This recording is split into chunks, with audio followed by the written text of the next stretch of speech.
Assalamu alaikum, dear students. The Sound of Music, Part 1. Evelyn Glennie listened to sound without hearing it. এই চেপ্টাৰটোৰ আমি first পাৰ্টত paragraph 5 লৈকে discuss কৰিছিলোঁ অসমীয়াত। এয়া second part. ইয়াত আমি পেৰাগ্ৰাফ 6ৰ পৰা আকৌ ষ্টাৰ্ট কৰিম আৰু এই পাৰ্টত আমি এই লেচনটো কমপ্লিট কৰিম। তো অহা দেৰি নকৰি ভিডিঅ' আৰম্ভ কৰোঁ। ষ্টুডেণ্টছ, আমি 6ৰ পৰা ষ্টাৰ্ট কৰিম। যিসকলে আগৰ পাৰ্টটো চোৱা নাই, ফাৰ্ষ্ট পাৰ্ট, তেওঁলোকে সেইটো চাই লোৱা। ইয়াৰ পিছত এইটো চোৱা, তেন্তে বুজাত সহজ হ'ব।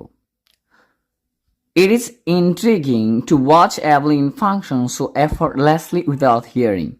এভলিনৰ ফাংচন চোৱাটো বহুত ফেচিনেটিং আছিলে আৰু কিউৰিয়াছ আছিলে। মানুহ কৌতূহলী আছিলে যে এজনী ছোৱালীয়ে কাণেৰে নুশুনে আৰু তাই কেনেকৈ মিউজিক বজায়। চ' এইটো বহুত ইণ্ট্ৰিগিং, মানে ফেচিনেটিং আছিলে। In our 2 hour discussion, she never miss a word. আমাৰ 2 ঘণ্টাৰ ডিছকাশ্যনত তাই এটাও ৱৰ্ড মিছ কৰা নাই। Men with bushy beards give me trouble, she laughed. তাই হাঁহি ক'লে যে ঘন দাড়ি থকা মানুহজনে মোক বহুত ডিষ্টাৰ্ব কৰিলে, ট্ৰাবল, বহুত প্ৰব্লেমত পেলাব বিচাৰিছিল। মানে এটা ইণ্টাৰভিউ লোৱা হৈছিলে, তাত এভলিনে 2 ঘণ্টা কথা পাতিছিলে আৰু এটা ৱৰ্ড তাই মিছ কৰা নাই, যদিও কাণেৰে নুশুনে। তাই লিপ ৰিডিং কৰিব পাৰে। মানে তোমালোকে মুভিত হয়তো চাইছা, যেতিয়া কোনোবা ক্ৰিমিনেলে কিবা এটা মাৰ্ডাৰ কৰে, ইয়াৰ পিছত তাৰ চাউণ্ড শুনা নাযায়, বাট CCTV ফুটেজৰ পৰা তাৰ লিপ ৰিডিং কৰি তোমাৰ সি কি কৈ আছে সেয়া উলিওৱা হয়। তো এভলিনে এইদৰে লিপ ৰিডিং কৰে, তাই চাউণ্ড নাথাকিলেও শুনিব পাৰে। সেয়েহে 2 ঘণ্টাৰ ডিছকাশ্যনত তাই এটা ৱৰ্ড মিছ কৰা নাই।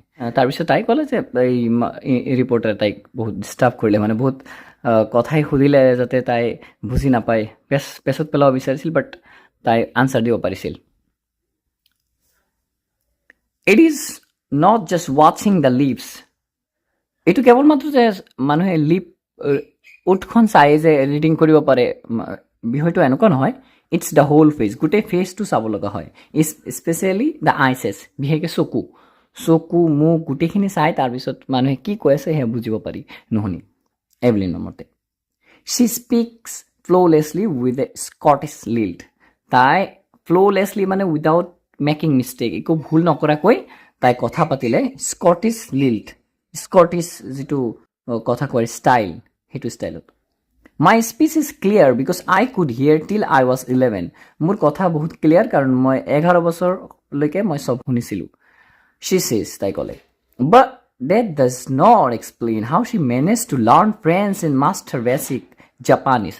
কিন্তু এইটোৱে এই কথা এক্সপ্লেইন নকৰে যে তাই কেনেকৈ বা জাপানীজ আৰু ফ্ৰেঞ্চ এই দুটাত মাষ্টাৰী হাচিল কৰিছিল, মানে স্কিল, দক্ষতা কেনেকৈ হাচিল কৰিলে, এই দুটাত কোনো বিশেষ এক্সপ্লেনেশ্যন নাই।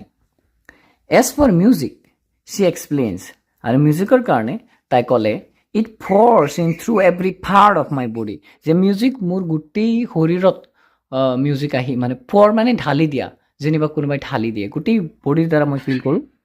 ইট টিংগলছ ইন মাই স্কিন, আৰু এইটোৱে মোৰ স্কিনত কি কৰে, এক ধৰণৰ চেঞ্চেশ্যন ক্ৰিয়েট কৰে, মানে স্কিনত চেঞ্চেশ্যন এটা ক্ৰিয়েট কৰে, যাৰ ফলত মাই চিক bones and even in my hair, আৰু মোৰ গালৰ মাংস যিটো চিক বন, গাল, তাৰপিছত ইভেন মোৰ চুলিয়েও মিউজিক ফিল কৰে।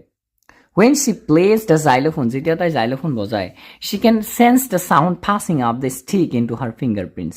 তাই এই ষ্টিকৰ দ্বাৰা, তোমালোকে চাব পাৰিছা, তাই যিটো xylophone বজায়, এই ষ্টিকৰ দ্বাৰা তাইৰ আঙুলিত চেন্স কৰে তাই music. By leaning against the drums, আৰু ডান্স বজোৱাৰ সময়ত she can feel the resonance flowing into her body, তেতিয়া তাই মিউজিকৰ যিটো ৰিচনেঞ্চ সেইটো তাই ফিল কৰে বডিত, ঢেউ। On a wooden platform, she removes her shoes so that the vibration pass through her bare feet and up her legs. আৰু কাঠৰ যিবিলাক প্লেটফৰ্ম আছিলে ফাংচন, তাত তাই নিজৰ জোতা খুলি দিয়ে যাতে খালী ভৰিৰে ভাইব্ৰেশ্যন তাইৰ শৰীৰলৈ ভৰিত আহে, তাৰপিছত তাই মিউজিক বজাব পাৰে। নট ছাৰপ্ৰাইজিংলি, আচৰিতভাৱে একো কথা নহয়, এভলিন ডিলাইটছ হাৰ অডিয়েঞ্চ, যে তাই অডিয়েঞ্চকো বহুত এনজয়, মানে ডিলাইটছ, আনন্দ দিয়ে। In 1991, she was presented with the Royal Philharmonic Society's prestigious Soloist of the Year Award. আৰু 1991ত তাই বহুত সন্মানিত এটা এৱাৰ্ড যে Philharmonic Society's prestigious soloist of the year এই এৱাৰ্ডছটো তাই লাভ কৰে। এইটোৰ পৰা MCQ আহিব পাৰে হে, তোমালোকে অলপ লক্ষ্য কৰি বস্তুটো ভালদৰে চাবা, ইয়াতে দুই এটা ৱৰ্ড চেঞ্জ কৰি দিব পাৰে MCQ। চেজ মাষ্টাৰ পাৰ্কিউচনিষ্ট জেমছ ব্লেড, জেমছ ব্লেডে কৈছে, যিজন এজন পাৰ্কিউচনিষ্ট আছিল ঢোল তবলা বজোৱাৰ, God may have taken her hearing but he has given her back something extraordinary. গডে হয়তো তাৰ শুনাৰ ক্ষমতা কাঢ়ি লৈ গৈছে, কিন্তু তাইক তাতকৈ বেছি কিবা দিছে। What we hear, আমি যে শুনা পাওঁ, she feels, তাই সেয়া অনুভৱ কৰে, far more deeply than any of us, even আমাতকৈ আৰু বেছি ভালদৰে তাই চেঞ্চ কৰিব পাৰে। That is why she expresses music so beautifully, আৰু সেয়েহে তাইৰ মিউজিক বহুত সুন্দৰভাৱে এক্সপ্ৰেছ কৰিব পাৰে। Evelyn confesses that she is something of a workaholic. এভলিনে এইটো কথা স্বীকাৰ কৰিছে যে তাই একচুৱেলি workaholic মানে কি, যিজনে মানে খুব কাম কৰি ভাল পায়, মানে কাম নকৰি বেয়া পায়, টান লাগে তাৰ, এনেকুৱা মানুহ আৰু Evelyn. I have just got to work, মই জাষ্ট কাম কৰিব লাগে, often harder than classical musicians, আনকি ক্লাছিকেল মিউজিচিয়ানছতকৈ আৰু বেছি মই কাম কৰোঁ, but the rewards are enormous, আৰু ৰিৱাৰ্ডছ কিন্তু এনাৰ্মাছ, বহুত ৰিৱাৰ্ডছ কামৰ। এপাৰ্ট ফ্ৰম ৰেগুলাৰ কনচাৰ্ট, আৰু ৰেগুলাৰ কনচাৰ্টৰ বাহিৰেও Evelyn also' gives free concert in prison and hospital. এভলিনে হস্পিটেল আৰু জেলতো ফ্ৰী কনচাৰ্ট দিয়ে তাত। She also' gives high priority to classes for young musicians, আৰু তাই নতুনকৈ শিকা যিবিলাক কম বয়সীয়া মিউজিচিয়ান, তাই সিহঁতৰ ক্লাছকো বেছি গুৰুত্ব দিয়ে, হাই প্ৰায়ৰিটি দিয়ে তাই। Ann Richlin of the Beethoven Fund, Beethoven ফাণ্ডৰ এজন ব্যক্তি Ann Richlin Beethoven Fund for deaf children's, deaf চিলড্ৰেনৰ যিটো ফাণ্ড বিথোভন, ইয়াৰে ফাউণ্ডাৰ মেবি এন ৰিচলিনে কৈছে, she is a shining inspiration for deaf children, তাই তো এটা উজ্জ্বল নক্ষত্ৰ, অনুপ্ৰেৰণা ডেফ চিলড্ৰেনৰ কাৰণে, যিবিলাক ল'ৰা ছোৱালীয়ে কাণে নুশুনে। They see that there is nowhere that they cannot go, তেওঁবিলাকে এতিয়া চাইছে যে তেওঁবিলাক এনেকুৱা জেগা নাই য'ত তেওঁলোকে যাব নোৱাৰে, মানে ডেফ চিলড্ৰেনবোৰ যাব নোৱাৰা কোনো জেগাই নাই। Evelyn Glennie has already accomplished more than most people twice her age, এভলিন গ্লিনিয়ে তাইৰ বয়সৰ দ্বিগুণ অৰ্জন কৰি পেলাইছে। She has brought percussion to the front of the orchestra, আৰু তাই অৰ্কেষ্ট্ৰাৰ ভিতৰত পাৰ্কিউচন যিটো ঢোল তবলা বজোৱা, এইটোক সন্মুখত আনিছে, মানে খুব বেছি গুৰুত্ব দিব লগা হৈছে। And demonstrate that it can be very moving, আৰু এইটো তাই ডেমনষ্ট্ৰেট কৰিছে, মানে ডেমনষ্ট্ৰেট মানে ৰাজত্ব কৰা, ইয়াত বুজাইছে ডমিনেট কৰিছে। She has given inspiration to those who are handicapped, আৰু তাই সেইসকলৰ কাৰণে ইনস্পিৰেশ্যন, অনুপ্ৰেৰণাৰ কাৰণ হৈছে যিবিলাক হেণ্ডিকেপ, শাৰীৰিকভাৱে অক্ষম, ডিজেবল্ড পিপুল হু লুক টু হাৰ চে, আৰু মানুহে তাইক চাই কৈছিল, if she can do it, যদি তাই এইটো কৰিব পাৰে আই কেন, ময়ো পাৰিম।